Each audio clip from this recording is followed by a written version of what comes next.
Hi guys, I want to show you the A5 Fauxdori which I've just made.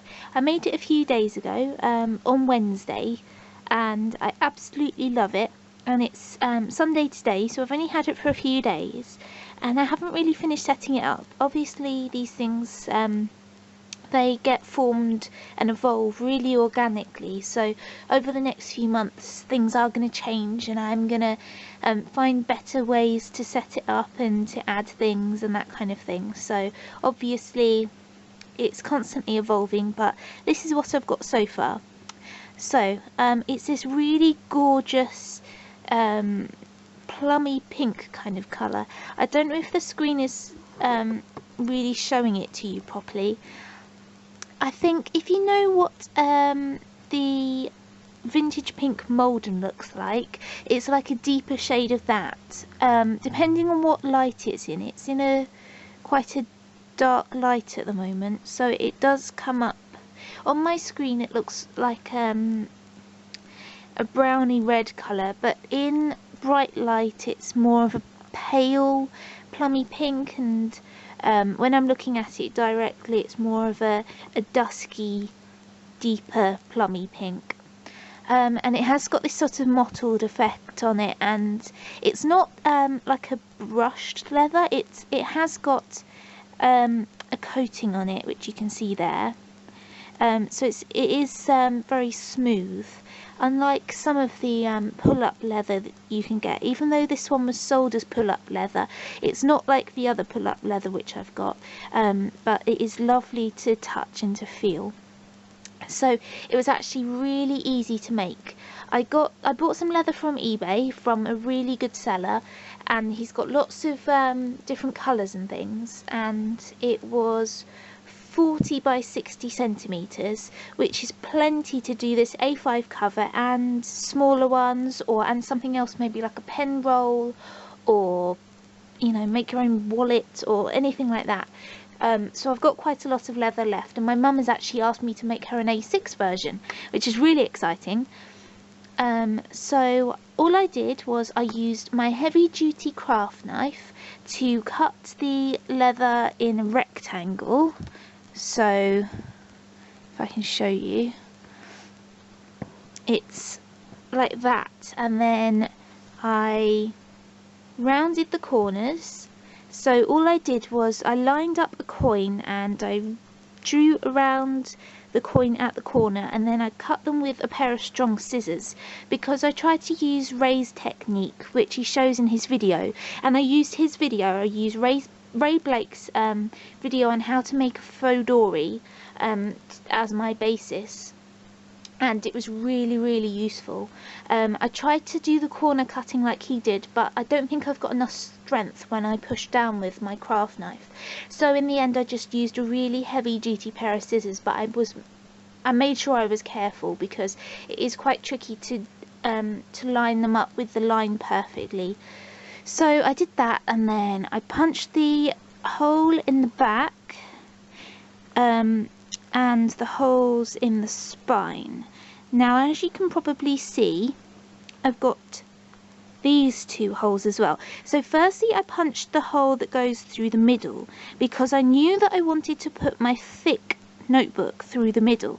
So at first I did the 2 vertical holes at the top and 2 vertical holes at the bottom for the elastics, so that it can sit, the elastics can go around like a traditional Midori, where you've got, I don't know if you'll be able to see, try not to knock the camera, where you've got 2 elastics going through the middle, because I knew I wanted these strong elastics to hold in my notebook, because it's a really strong notebook that would pull at the elastics quite a lot. It's hardbound, it's 192 pages, it's a lot thicker than the normal notebooks, and it's a lot thicker than one thin elastic would hold, so I knew I needed the 2 elastics to hold that, so I specifically designed this elastic going through the middle to hold that. And then what I did was I wanted to put 5 notebooks in here, so the middle one and then 2 on either side. And I did at first, but it was really chunky. But what I did was I took this notebook and I held it up against the middle one here, and I estimated where the hole should be in order to incorporate 2 notebooks on either side of the middle notebook.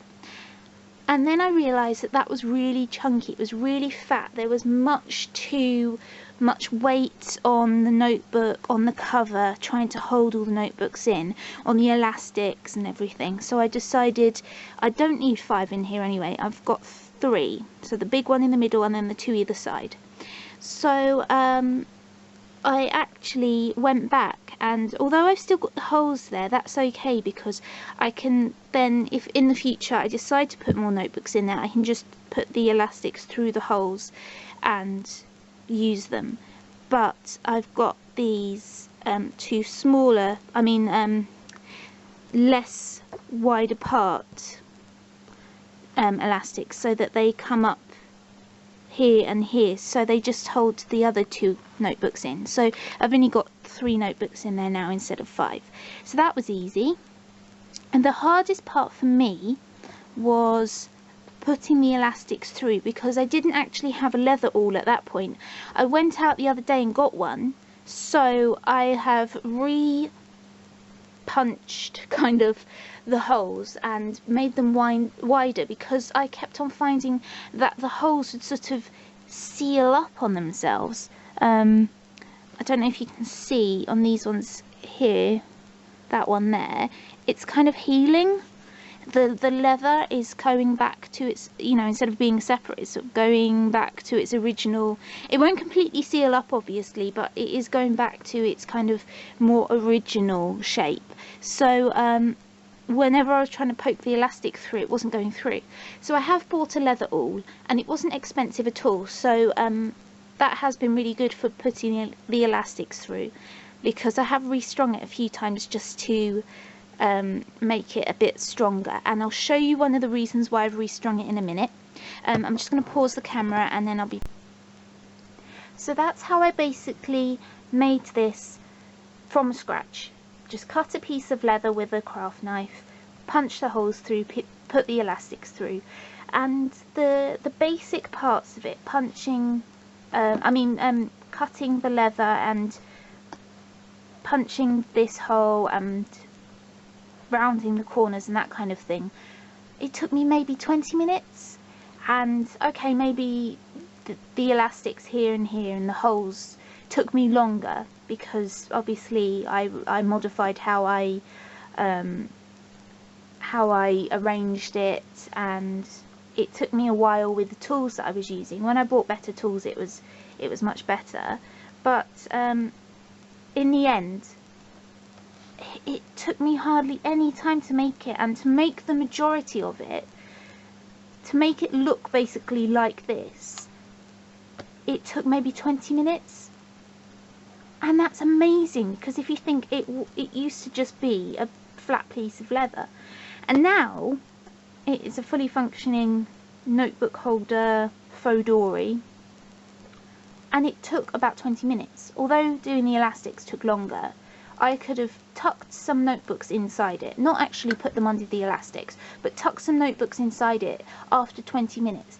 And you cannot tell me that you can make a Filofax from scratch, or any kind of complicated ring binder leather thing like that from scratch, let alone in 20 minutes. So I love the fact that I have made this from scratch, that I have done this myself, that it is mine, it is unique in the world, and that I was able to do it in 20 minutes for not a lot of money. And okay, it's got some things on it that shouldn't be there. I shouldn't have put these holes in, now I realise, but I can come back and I can restring the holes if I want more elastics for more notebooks. And these holes, they aren't mistakes, they're just proof of me learning the skill of making these notebooks. This is the first one I've ever made myself, and I used Ray's video and it was excellent, but obviously you've got to learn through trial and error, and if Ray had been sitting next to me and telling me how to do it, he would have said, wait, don't punch those holes. But obviously I've learnt the mistakes, I've learnt my, I've learnt what I will do next time, because my mum wants me to make her one, so I will be making one again shortly.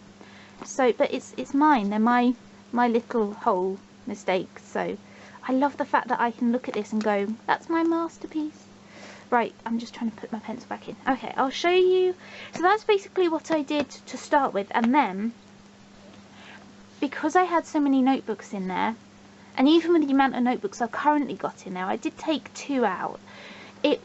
The weight of the notebooks, because it's quite heavy, it was pulling on the leather on where the elastics sit here, because obviously with gravity, if you're holding it up like that, all the weight is going to the bottom and is pulling the elastics at the top here. So what I did, I actually reinforced the spine by gluing a piece of leather. Don't know if you can see. I cut another piece of leather from the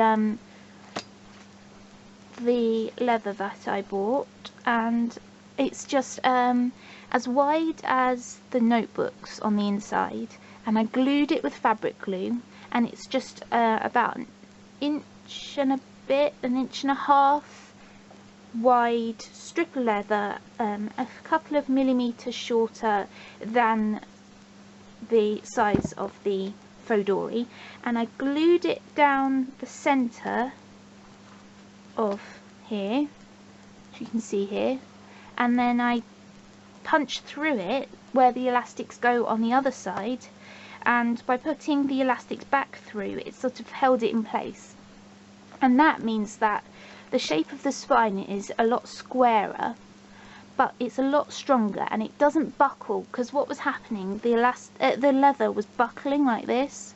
It was with the weight of the elastics, with the force of the elastics pulling on it, it was buckling.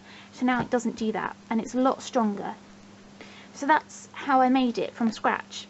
It was really simple, and it was definitely a learning curve, and I think it will be easier when I make another one, but I absolutely love making it. So I haven't really set it up properly. I've got the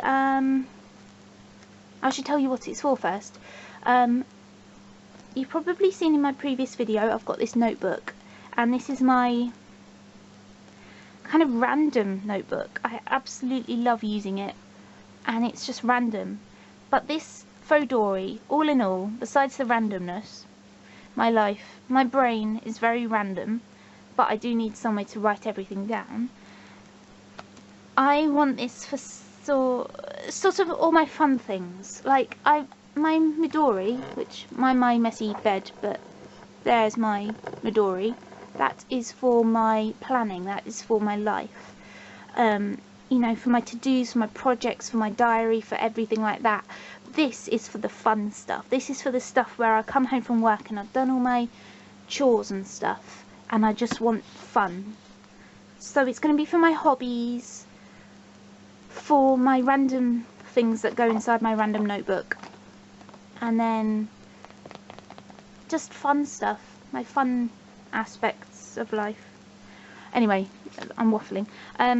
Here is the Ziploc credit card insert I made on one of my previous videos, which is just fixed with wide packing tape down the centre, and it goes under all the notebooks, so it runs underneath, goes under all the elastics and back up. I haven't put my cards in there. I put all my old uni ID cards in here. There's my first notebook. It hasn't got anything in it. It's a paper chase one. I like it. It's got very good quality paper. It doesn't bleed through at all. And I don't really know what I'm going to use it for. I know I want one of these notebooks to be for hobby notes, but I still need to think about setting it up.